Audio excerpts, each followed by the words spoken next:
Hey, what's up everybody? It's Lids and we're back for some more Gwent, and today we will be playing more of the dual casting seasonal event. So as a reminder, that means that every time we play a special card, we will create a copy of that card and play that as well. Last time round, I showed you guys a little bit of a chaotic deck featuring Alzur as the primary piece. This time around, I'm going to give you a really strong, consistent deck that might be a little bit more straightforward to play as. So we'll be playing as Skellige and using the Battle Trance Leader ability, which allows us to spawn and play the Mardroeme special card, which we'll talk about later on because we'll throw in our own copy of this card as well. It also heals a random allied unit whenever we play an Alchemy card. Skellige does have another card that is very similar to the Sage in the Scoia'tael deck that benefits directly from playing special cards. That card is the Crow Clan Preacher, who gets boosted by 1 every time we play an Alchemy card, which is a specific subset of special cards. And if we have 2 of them out, that will trigger the Bonded ability, which means she will get boosted by 2 rather than 1. So we have a bunch of creative ways in which to get this card onto the playing field. At the top of our list, we have Oneiromancy, which is the only special card that we have in our deck that is not an Alchemy card, so it will not boost the Preacher. However, because we get to play this card twice and then create 2 echoed copies of it in a subsequent round, this is just way too powerful to leave out of your deck. Next we have Gedyneith, which is the Skellige scenario. This is also very Druid based, so when we play it, we will immediately spawn a Crow Clan Preacher, which is another way to get more of those units out there. And then when we play any type of Druid after that, the first time round, we will spawn and play Crow's Eye Rhizome, which will spawn a bunch of crows in an allied row, and it'll be 2 if we don't have any Druids out there. It'll be 3 if we do, and because we're probably going to still have the Crow Clan Preacher out there, it's likely we'll have 3. And we will also play this twice, because it is the dual casting seasonal event. And then once we play our second additional Druid, we will spawn and play Mardroeme, which will be another Alchemy card, so it will further boost the Crow Clan Preacher for that reason. We will play it twice because it is a special card, and it will damage a unit by 3, and then boost it by 9. This is a way to likely boost ourselves, potentially for feeling creative, taking out an opponent if we can take them out with that 3 damage. Next we have Crowmother, so she is a Druid, and that will be one of the ways in which we can progress our scenario. She will spawn 2 crows when we play her, which is not a huge deal. The big thing is that whenever we play an Alchemy card, we will summon her from our graveyard back into the playing field, and so this is a card that if she gets targeted early, we can very reliably get her back onto the playing field because we have a lot of Alchemy cards in this deck. Next we have Sigdrifa's Rite, which is another Alchemy card. It will summon a Skellige unit from our graveyard into an allied row. So there are a couple of additional Skellige cards that are similar to this. What is different about this one is that it will summon any type of unit from our graveyard, doesn't matter if it's a bronze unit or a gold unit. It also does not give them doomed, so that means that the units that we're summoning from our graveyard could even come back in a future round. Next we have Sukrus, who is not a Druid, no, however, does prevent the unit to the left of him from taking any damage. That is significant because we have Mardroeme, which we are getting from our leader ability, from our scenario, and spoiler alert, we also have it later on in our deck, so that means that because it would normally deal 3 damage and then boost us by 9, if we do it to the unit that is 1 place to the left of Sukrus, then never mind the damage, we will only get boosted by 9, and that is a really strong boost in that case. Does also help protect cards that our opponents might try to target, like our Crow Clan Preachers. Next we have Ermion, who is another Druid, and when we play him in the range row, we can play an Alchemy card from our deck. So we have a lot of Alchemy cards, so that'll give us a lot of flexibility in terms of what we can do when we do this. Not to mention, because all Alchemy cards are special cards, we'll play that card twice, so that makes Ermion very strong in this game mode. Next we have Gremist, who is also a Druid, so can also progress our scenario. We are going to have a ton of Druids, and therefore it's going to be very easy to progress our scenario. I don't think Gremist is nearly as strong as Ermion is. Does allow us to purify a unit, which is questionable how much value that provides in this game mode, because Purify could, say, remove a poison, and 2 poisons destroy a card. However, because there are special cards that apply poison, and our opponent can play that special card twice, if they are looking to destroy a unit with poison, they're going to be able to do it immediately, and there's not going to be time for Gremist to get rid of one of those poisons before the second one applies and takes out that unit. Could still get rid of a lock. That might be a more likely way for Gremist to be useful here. And we will get the Purify ability back whenever we use an Alchemy card, and because we have so many, that is something that we will get to do a lot. And he has 6 strength and progresses our scenario, so in some situations that might be the best thing that he's doing for us. And now we get to more of the alchemy cards. So Delirium splits 6 damage randomly between all units on an enemy row. If there are a bunch of enemy units there, then it will be a little bit unpredictable, but if there's only one unit out there, then we could take it out directly, because this will play twice, because it is a special card. Very similar for this next card here. It is Gigascorpion Decoction. Only difference is this time it is 6 damage to one single unit rather than spreading that randomly across an entire row. So this gives us a little bit more targeted damage against one specific unit that we want to destroy, whereas in some situations we might actually want to spread out that damage across numerous enemies with the Delirium. But overall, that's 2 cards that give us a lot of damage. Next we have Hewmaey Flaminica. This is another card that is not giving us a ton of benefits. It does allow us to heal other units in a row by 1 whenever they take damage, but because many times our opponents will be using 2 special cards, both of which deal damage, they will be able to take out units in 1 turn, so there aren't going to be many times in which we have units that are partially damaged and could use a heal, but this could be a scenario in which that could be helpful, and she's a druid. That's the primary reason why she's in here. She will further progress our scenario. Next we have Johnny, who deals 2 damage to an enemy unit every time we play a special card, and because we have lots of special cards, and we are playing them all twice, that makes Johnny a huge source of damage. And next, we have Sarah, who's very similar to Johnny, except every time we play a special card, we boost ourselves by 2. Same idea here. We play a bunch of special cards, lots of benefit. Next, we have Freya's Blessing, which is another alchemy card, and this is the other card that allows us to bring a unit back from our graveyard onto the playing field. The only difference between this one and the one that we saw earlier is that this time it would need to be a bronze unit and would also give that unit doomed. So that means that once it gets destroyed or the round ends, it won't go back into our graveyard, it will get permanently deleted. So a little bit worse in that case. Another small difference here is that in this case we are playing the card, so we will trigger any deploy abilities, whereas with the other card we would not be playing, we would just be spawning, so we would not trigger deploy abilities. So in some scenarios this actually can be better. Next we have the Stribog Runestone, which is another alchemy card. It allows us to create and play a bronze Skellige faction card, so it could be a unit, could be another special card, but we will get to play this twice because it is another alchemy card, so it gives us a little bit of flexibility in terms of if we feel like we don't have what we need in our hand, we have a random choice between several other cards that we can choose to play. Next we have another alchemy card, Dimeritium Shackles. This will lock a unit and damage it by 3.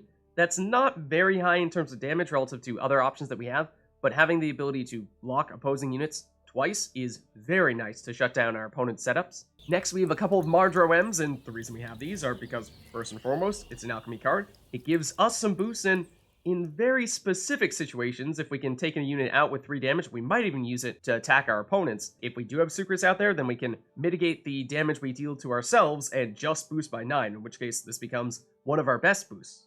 Next, we have Mahakam Ale, which is another alchemy card. It boosts a unit by 5, which is slightly less than some of the other boosting cards that we have, but it also removes lock on those units, so if we do find that our opponents use lock, and that is fairly common in this seasonal event, then this is a nice way to, say, get those Crow Clan creatures back up and running. Next we have the Tuirseach Veteran, and this unit, when we play it, will damage itself by 3, so it will go down from an 8 down to a 5. However, when it goes all the way down to 2 strength, it would heal itself all the way back up to 8. That part, unlikely to happen. More likely to happen would be if we play our other Druid that applies the healing to all other units in the row. That could be one way for us to slowly build this card back up to 8 strength. Or, our leader ability will also heal a random allied unit by 1 every time we play an alchemy card. And because we have so many alchemy cards, that could start to add up fairly quickly. Next, we have a couple of our Crow Clan creatures. These are going to be our primary sources of generating power because they will get boosted every time we play an alchemy card. We will get some when we play our scenario, and we can bring them back using many of our resurrection cards. So this is the centerpiece, for sure. And finally, we have a couple of Crow Messengers, and these, while not our strongest cards in our deck, do help to thin our deck considerably, because when we play them and we have an alchemy card in our hand, we can summon the other one from our deck onto the playing field, or if we have one in our graveyard, then we play another one, then we will summon the one from our graveyard onto the playing field. So there's a look at the deck. Overall, I would say it is very versatile because we have an alchemy card for almost any situation. We can lock, we can get rid of lock, we can deal damage, we can heal. And because we have several ways in which to play any alchemy card of our choosing, that means that we have lots of flexibility to adapt to the scenario. Okay, so this will be interesting. We're going against Skellige first. Okay, so let's see. To start off here, we have both of our Crow Messengers. We never want to have both of them in our hand. So let's certainly get rid of one. Overall, it's also one of our weaker cards. We do have our scenario, which is big. And do we have a couple of Druids with which to trigger it. We could get one trigger with our Crow Clan Preacher. We could Oneiromancy into another, which could certainly work. I don't love having Freya's Blessing in round 1 because this gets us a card back from our graveyard, and we don't have many in our graveyard at the moment, so okay. We can work with this, I think. So they're leading off with maybe self-damage based on how they're going with the Bear Witcher Adept. One of their weaker cards, though, so hard to say for certain. This could just be a throwaway card. So I do like to lead off with our scenario in round 1 because it does mean that we create more of these Crow Clan Preachers, and so if we do get some of our Resurrection cards later on in round 2 or round 3, then we have more capability of getting them out into the playing field again. So I think we start with it here. That will bring in a Crow Clan Preacher. This one will be pretty vulnerable at the moment, and our opponents may see fit to take it out immediately. Okay, yes, this is starting to look a lot like a self-damaging build. They're playing Blue Void Lugos. So one thing we could do is we were talking about potentially getting down an Oneiromancy and using that to, say, get one of our Druids. It's not a bad idea. We will, of course, play this twice if we do go this route because it's a special card. And I was thinking that one of those cards might be Sukrus that we want to play, because then we could play it next to the Crow Clan Preacher and make sure that it isn't able to take any damage. Especially when we have a Blue Void Lugos on the other side. That feels like that could be a nice way to counter that a bit. And I almost want that second card be a second Crow Clan Preacher, because then we can get the Bonded ability to happen as soon as possible. So let's make that happen. And then we will trigger the scenario, of course. And then the second one will be Sukrus. And we want Sukrus to go right here. And I suppose, because we did use an Alchemy card from the scenario here, that made it such that we boosted up our Crow Clan Preachers a bit, so they don't need the protection quite as much anymore, but still, there's a lot of damage that our opponent can do fairly quickly, given how they can play 2 special cards per turn. Okay, and they go with Oneiromancy of their own. Fair enough. And it does look like more self-damage. Understandable that they would find a way to consistently, or I would have thought, deal damage to Blue Void Lugos, but no, maybe something else instead? Okay, well, the second one, certainly, yeah. So we hope that the damage would try to hit this Crow Clan Preacher, because if it did, then Sukrus would stop it from happening. We could get another Crow Clan Preacher out, which is not a bad idea, because that would mean that all of them would benefit from the Bonded ability. You only need 2 of them out there to trigger Bonded, but the more the merrier, right? Otherwise, we'd be splitting them up, and this one would be hard to get the Bonded ability with. So I think we probably do get this out, and then that would trigger the last round of our scenario. And with that, we'd get Mardroeme, and we could use that on the Crow Clan Preacher over here. And that Preacher would not take the damage from this, because Sukrus would stop it. It'd only get boosted by 9, and we get to play it twice, because it is our first Alchemy card, our first special card of this round. So that is a big play there. And we've only played 3 cards this round. We are already at 55 strength, and that is one of the reasons why I love this deck, is because it can go crazy high, crazy fast. They're going to barricade, which is interesting. I suppose there's something to be said for giving armor to Blue Void Lugos, because that means Smallwood Priest can continue to damage him, but you do want to actually deal damage to him so that he can deal the damage to us. So that is kind of strange. So one thing I do like whenever we have Sukrus here is that is prime time for more Mardroemes. Of course, if we continue to do that, then our target will probably continue to be the Crow Clan Preacher over here. And although this card is invulnerable from damage when it is next to Sukrus, it can be outright destroyed by, say, something like a Geralt of Rivia. So it's still not completely foolproof. But before we do that, we could also opt for someone like Sarah, who would boost us by 2 every time we play a special card. But I might want to try to save her. Let's get out our Crow Messenger. And then we'll leave it at that. And we'll save our Mardroemes, at least for now. I'm curious as to how long this round is going to go, because we have a pretty sizable lead at the moment. In fact, we could have just opted to pass. Given how large that lead was, our opponent would likely either have to hand us the victory in round 1 or play several cards to catch up. And there is one of those cards that can do exactly what I was saying, just outright remove something.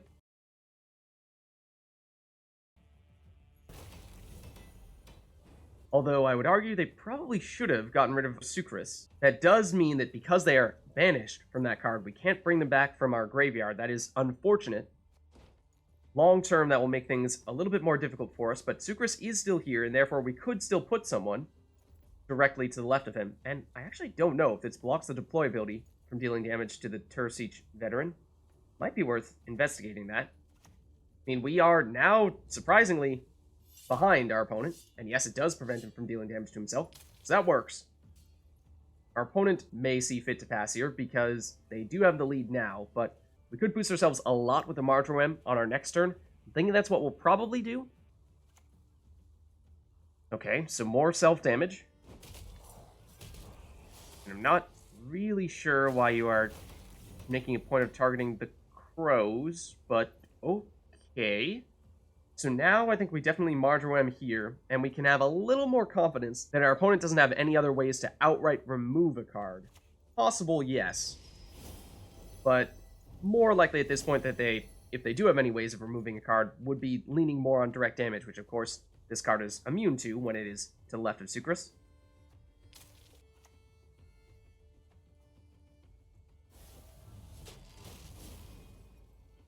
Okay, so now they're dealing damage, and finally, it seems, they are targeting our Crow Clan Preacher, and we could have been a little bit more aggressive on playing the Alchemy cards. We did start to go a little bit more into the units later on there. While those Crow Clan Preachers are out there, you really should try to make a point of playing your Alchemy cards, but they do still benefit a lot when we play them when we have Sarah and Johnny out there as well, so that's partially why I'm trying to save some of them. But we are no longer winning, and so we do need to do something here. I'm a little bit reluctant to go with any of the damage options here, because our opponent certainly does have setups in which they want to take damage.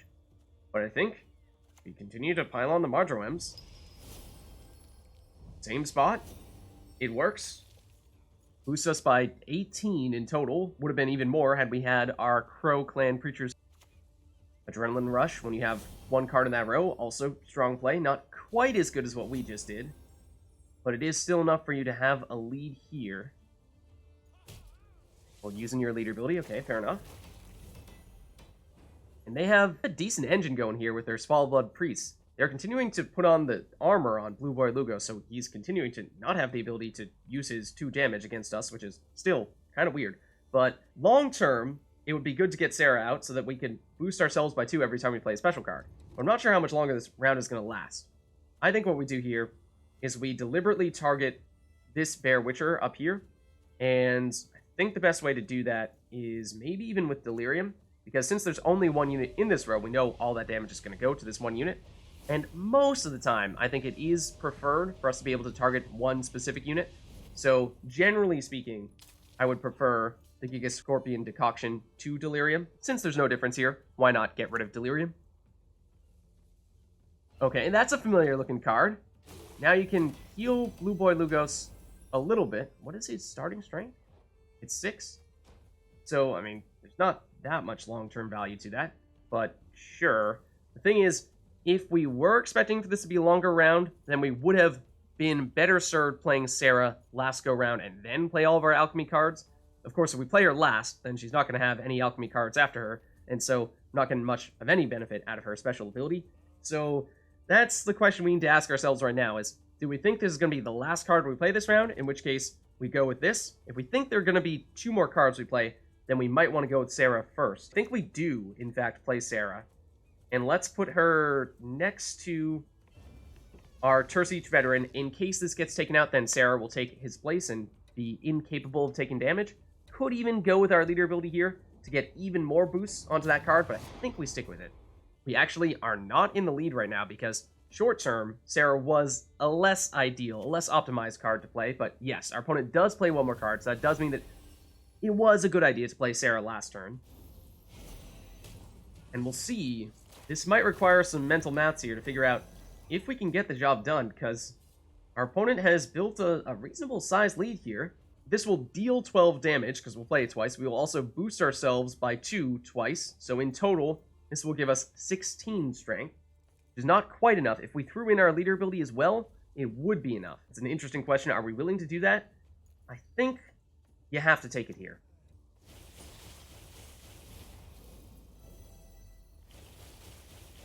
We deal the damage there, and it, as anticipated, was not quite enough, which does mean we will need to use our leader ability here. And of course, we will throw it on this guy here, who will not take the damage from the Mardroeme. So we get both of our Oneiromancies back. I do think that our opponent played an Oneiromancy as well, so that means that they will presumably also keep a couple of those copies for themselves. Don't think we want that. Don't think we want Dimeritium Shackles. What do we want to play from our deck here?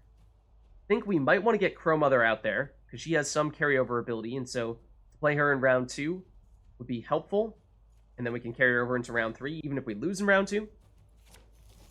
And then getting some revives in there with Freya's Blessing is interesting if we do, in fact, have enough bronze units to make that happen, because I'm not sure we do. We could bring back one Crow Clan Preacher, and then the second one would probably be one of our Crow Messengers. And because we have our other Crow Messenger in the graveyard, we would play that as well. So that's not a bad play in that case. I think what we do here is we Oneiromancy into Crowmother, and then what would we use for our second round? Actually not sure, because I didn't think we wanted to win in round 2. I thought we would just set ourselves up, in which case we don't want to use any of our incredibly powerful cards. We want to save those, so let's go Crowmother, because it has a carryover ability. As long as we play an Alchemy card in the future, then we will have the chance to get her back on the playing field. And what do we do for the last one? Maybe Tuirseach Veteran? It's not really a card that we're leaning on very much. Okay, so they'll Becker's Rock Slide get rid of that card that we just played. Yes, but get rid of Crowmother. We can bring her back. But the big thing here is now we're going to pass. We still have 4 strength out there. Our opponent doesn't have anything. That means they will need to play one more card in order to not lose this round and not lose the game. And that means we'll have card advantage going into round 3. So mission accomplished in that regard. Also means that they, of course, need to use another one of those Oneiromancies, and that's something they probably would have liked to have saved. Granted, we did use one of our own as well.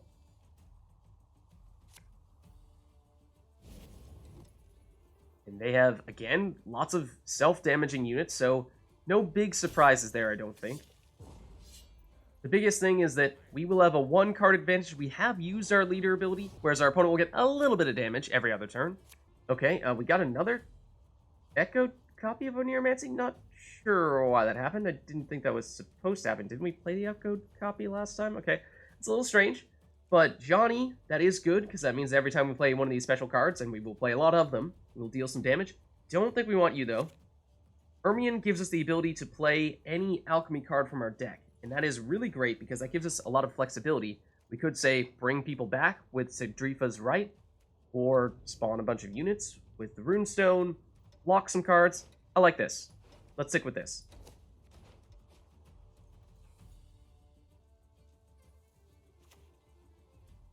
Okay, so they're leading off with Oneiromancy. This should be their last copy of Oneiromancy, but then again, we seem to get an extra copy of it when I don't think we were supposed to, so maybe they have another as well. More armor. And then Alzur. Okay. So this was, of course, the centerpiece of the previous deck that we played. So if you're interested in seeing how best to use Alzur, then you can take a look at us playing him and some of our opponents playing him in our previous video. But we would like to get rid of him here, because he will spawn in some pretty big units, assuming our opponent has some special cards remaining.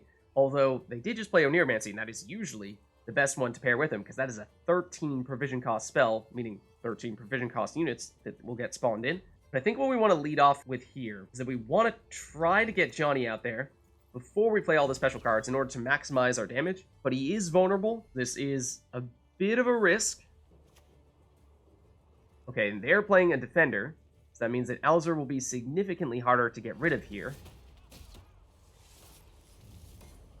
But I think as long as you leave Johnny out here, we should be good, because he will randomly target an opponent, and it won't matter that you have a defender out there. So I think what we do now is we go Ermion, then with Ermion, we bring some people back here. with Sigdrifa's Rite. And with that, we can either make it Sukrus, or we can make it a Crow Clan Preacher. I think we want to go Preacher and then Sukrus. Preacher, and then one thing to note is with this card here, for some reason, you cannot choose where in a row you're going to play this card. It goes always furthest to the right, so that's why I'm deliberately going the Preacher first and then Sukrus, to make sure that the Preacher is the one that's getting blocked here. And so they do have another Oneiromancy, and this will make a really strong unit spawn in with Alzer. And it is, okay, the Treant, the Great Oak, which has a really strong deployability, except when it gets spawned in, it doesn't trigger that. So we actually dodged a bullet there. Though the second copy of Oneiromancy, we'll see how that one goes. 13 provision cost units means Keltelis is possible. So is the Drog, okay, which is another unit that is strong with the deployability, but otherwise, I mean, 7 strength is nothing to snuff at, but okay, that was very silly of you. Did you just try to damage the Crow Clan Preacher and it's blocked by Sukrus? So, sorry, that doesn't work. Now, though, we have Oneiromancy. We have the Freya's Blessing. Oh, do we want to save the Crow Clan Preacher for Freya's Blessing? We may have technically. Do we have enough bronze units remaining to make this work? I think we still do. I think, let's go with Freya's Blessing here. We'll bring out the Crow. And on the second round, we'll bring out the Veteran. Crow brings the other version out, because that's what happens when you play it, when there's one in the graveyard. And our opponent only has 1 card remaining. We have a 1 strength lead here, but they still have Alzer with 1 charge remaining. But they don't have any spell cards to trigger that. They just play a 7 strength unit, and will deal 1 damage to us. And again, did they try to attack the Crow Clan Preacher? Okay, silly of them, but sure. Then with our Oneiromancies, from here, take your pick. I suppose we could boost ourselves directly. Not a bad idea. We can do it twice since it's a special card. Except our opponent has realized they don't stand a chance. So there's a good example of how versatile and adaptive our deck is. We saw that early on, our opponent took out some of our strongest units. They even banished them, but we were still able to bounce back. Okay, so our opponent will be Nilfgaard. And for our starting hand here, we have Oneiromancy. That's big. We could potentially use that to get ourselves into our scenario. And then I think we want to get rid of Freya's Blessing. That's not a great card for early on. We want to have that in round 2 or 3 when we have more cards in our graveyard. Then our Veteran is also not fantastic. So I think we do probably want to swap you out as well. And 1 messenger. Oh no, we have 2 messengers. Let's get rid of one of them. We never want 2 in our hand. And we end up back with our other Freya's Blessing. So we do have Oneiromancy, and therefore we do have some flexibility here. But we have a lot of non-Druid cards. We have, sure, Ermion and Gremist, but we don't have Crowmother, and we don't have any of our own Crow Clan Preachers. So for that reason, it might be best to save that for a future round and not go with the scenario this time. If we were to Oneiromancy, then what would we use instead? We could, of course, use that to get into some of those cards, but, Sukrus or Crowmother would probably be the other options. I think, though, this time around what we go for is we try to set up Johnny and Sarah and build the team around them. So let's put Johnny out first, and we'll boost him, try to make it a little bit more difficult for our opponent to take him out. And our hope here, especially by leading off with Johnny, is that we can follow up with some Alchemy cards soon afterward, and maybe immediately destroy whatever card our opponent plays next. And some Assimilate.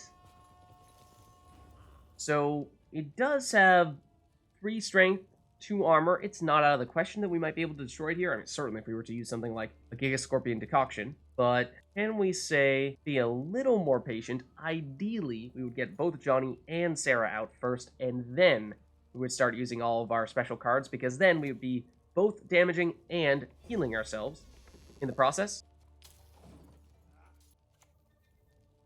Okay, so they have a ton of Assimilate, it would seem. Especially from this card here.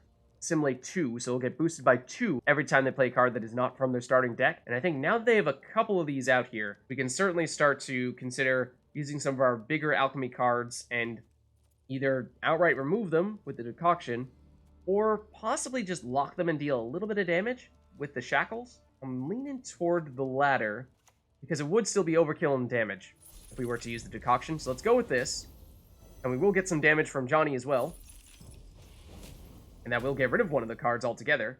That is, of course, the weaker of the two, but with just 1 strength remaining on you, even if it does get the lock removed, then 1 more round of Johnny, and you're probably going down. And more assimilate. And even more assimilate. Okay. So, this is one of the scenarios in which you could actually consider using Mardroeme offensively to deal damage to your opponent. It deals 3 damage, so we could outright remove Vigo by doing that, and then we would also deal 2 damage with Johnny in the process, and then we would get another copy of it, and with that we could, say, destroy their other assimilate unit as well. So that's not a terrible idea. We could alternatively get the Crow Messenger out and bring the other one from our deck into the playing field, which is not a bad idea to set ourselves up for future rounds, thin our deck a little bit, but it's not as exciting. So let's go for this. Get rid of Vigo. And then we'll get rid of you. And Johnny and Sarah are dealing the damage and boosting each other. So we have built an early lead here. So much so that we might want to pass soon. In fact, our opponent forfeits. There you have it. Who needs the Preachers? Johnny and Sarah is all you need. Confirmed. So there's a good example of just how versatile this deck can be. For the most part, we're building around the Crow Clan Preachers, but because Johnny and Sarah can do so much by themselves, and we have an Alchemy card for almost any situation, we can handle just about anything our opponent throws at us. Okay, so we're going against Nilfgaard here. And to start off with, we do have our scenario. We do have a couple of Druids, so that's helpful, yes, but we probably want to get rid of our Freya's Blessings. Want to have those in later rounds, not round 1. And we get another Crow Clan Preacher, that's big. And Crowmother as well, so plenty of Druids. I would say this is a very strong starting hand. Our opponent leading off with Portal. Let's see who they summon with this. And the answer is some Assimilate, or actually only 1 Assimilate unit, and this is just a coincidence that Roach decided to come out here at this point in time. Let's go with our scenario here, I think. We get a Crow Clan Preacher out there, and we have 2 more in our hand, so we have lots of ability to get boosted from all the Alchemy cards that we play. And I think this works well. If our opponent is also trying to set themselves up with Assimilate, then they're going to play fairly passively for now and just focus on boosting themselves. Though they are using their leader ability here to play a card from our hand, I'm not a huge fan of using it this early on, because when you do use that leader ability, you can only choose between 3 cards, and when we have 9 cards in our hand, that means that you might end up getting some of the junk. And I'd argue that, at least for you, being able to heal all other units at the end of your turn is probably not a huge play here. So I think bullet dodged in that way. Let's play our other Crow Clan Preacher, or at least one of our other ones. And we can spawn in all of our crows and get them both boosted in the process. And despite our opponent using their leader ability here, and have 1 card raid the battlefield in Roach, we are still in the lead. Okay, locking and resetting would be concerning, yes, especially if you did that on both of our cards. However, we have precisely the card to get ourselves out of this situation.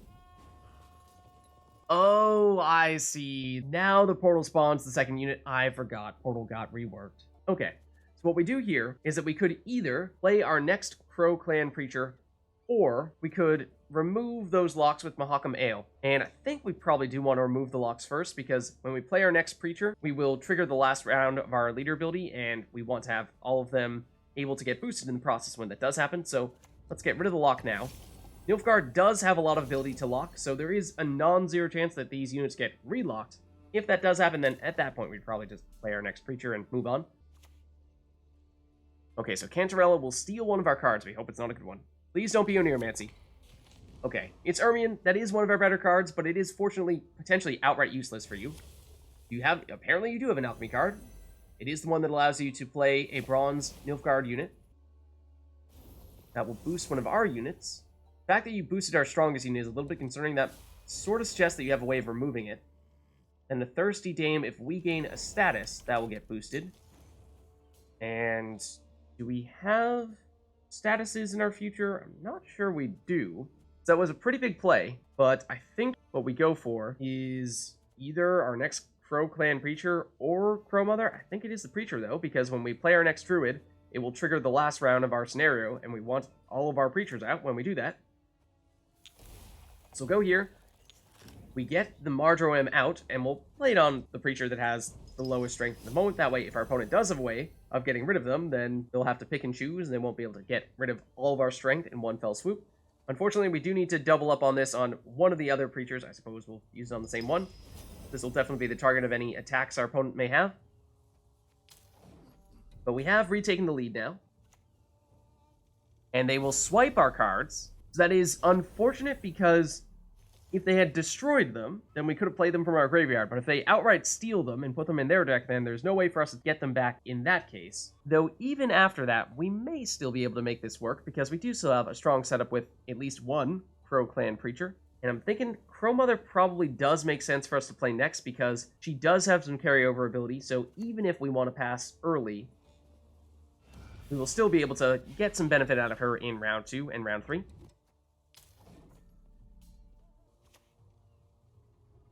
Okay, damaging all units in a row certainly hurts, but if you remove Crowmother, that's not the end of the world.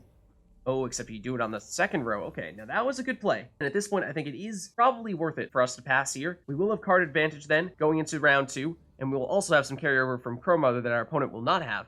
So I think long-term, we are in a little bit better shape than our opponent. They've also used their leader ability, whereas we have not.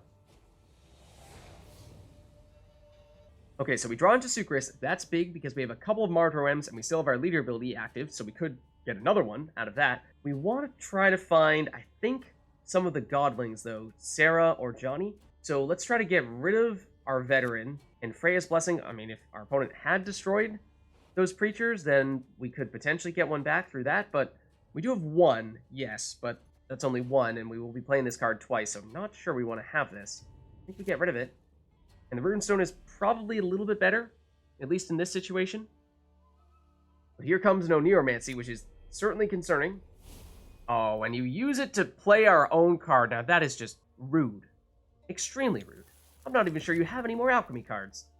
Play the other one as well? I suppose you are in a Assimilate deck, so there's a non-zero chance that you'll find a way to play other cards from our deck, or maybe even our hand. So, let's see. We could destroy them with something like the Decoction. Alternatively, Delirium would do it as well. Normally, against any other opponent, I would say this is not a huge threat because what are the chances that they have a deck that is built around Alchemy to the extent that we do? Pretty unlikely. They may have 0 Alchemy cards remaining, in which case these are just plain and simple 4-strength units. Don't worry about them. But because they're Assimilate, they have certainly reason to play our types of cards. So maybe it's worth taking a step to get rid of them, but I think let's lead off with the Runestone, see what we get out of this. And we could, I suppose, get one of the ships out here. Is potentially source of damage, and here's another. There was also a special card there that would have dealt enough damage to destroy one of the preachers. If it was the first special card we played in our turn, then it would have been enough to get rid of both of them. Oh, this needed to go in the range row, didn't it? It did. Okay, well, it's a 5-strength unit. Okay, and they did what? Just put another one of the long ships in our deck. Not a huge fan of these long ships, so that, okay, sure. But it does seem like maybe they have a bit of a Viper School setup, manipulating the cards that we have in our deck as well. We can still certainly get rid of these cards here, but we don't have a lot of ways to get strength directly ourselves outside of boosting our units with the Mardroeme. So I think that for that reason it is pretty important for us to get Sukrus out here. Of course, it is fairly likely that our opponent sees fit to target him right about now. If they do, then that is problematic because we don't have any ways of getting him back at the moment. Play unit from our starting deck. Yes. What are you going for? Sarah, which could certainly be good for you. Boosting yourself by 2 every time you play a special card, which will start now. And then another Crow Clan Preacher. Okay, so I'm still not concerned about the Preachers, because I still don't think that our opponent has any way to benefit from them. Sarah, however, is concerning. So you could make the case that it is now worth breaking out a Delirium or a Decoction, but now that we've played Sukrus, and I'm still somewhat concerned that our opponent may have a way of getting rid of him, I do want to make sure that we have the opportunity to use Mardroeme when Sukrus is there and prevents us from taking damage from this, because that is when it is most effective. Now, if you destroy Sukrus, fine. I mean, we would still like for you to not destroy him, don't get me wrong, but we've gotten part of the benefit that we were expecting to get out of him. And next priority may now be to try to destroy some of those preachers and, well, mostly Sarah. And you are damaging Sukrus, yes. Understandable. And that will damage, and to a certain extent, heal your own units as well, which is, yeah, a bit of an odd one. So I think now is probably the time to break out Delirium. I'm hoping that this will be enough to destroy Sarah specifically. There's no guarantee. We could guarantee it with Gigascorpion Decoction. The reason why I don't necessarily want to go this route is because it would be a little bit of overkill on Sarah. You're wasting 2 damage in order to guarantee you hit the target you want to hit. Maybe that is worth it after all. Let's do it. So get rid of Sarah, and then with this next one, I suppose just get rid of the Preacher that has precisely 6 strength, or you're healing, not boosting, and this card is not damaged right now, so I don't think that is giving you much long-term value. Let's just get rid of this Preacher here. And whenever we play an Alchemy card, remember that we do heal one of our units at random, and that is enough to get Sukrus back to full HP. Okay, and you can apply Bleed with this card, but this could be now Delirium territory in the melee row. See what else you play. Spawning in some Witcher students. This is the second special card you've played this turn, so you will not play a second copy of it. And you did deal damage to Sukrus, and we do have the ability to either remove that bleed with a Gremist, or we could play more Alchemy cards, in which case that will apply some healing. I think that it's rather rare for us to be able to benefit from the Purify ability, so in some ways I'm tempted to go with Gremist, but I still think it is not necessarily the strongest play here, and we do need to win this round. So I think that for that reason, let us focus on dealing damage to the melee row here with Delirium. Sukrus will get healed in the process, and we're trying to get rid of that pirate all the way to the right. Okay, good. So that was the only card that had long-term value. And our opponent says, never mind, I can't do it. You've bested me. They forfeit here, and there you see, even when our opponent steals some of our best cards, we still have the firepower to get the job done. So there's a look at a well-rounded dual casting deck. If you liked the video, make sure to hit the like and subscribe button, and leave a comment down below to let me know any tweaks you might make to this deck, or any other decks that you want to see in this game mode here. Thank you all for watching, and I'll see you next time.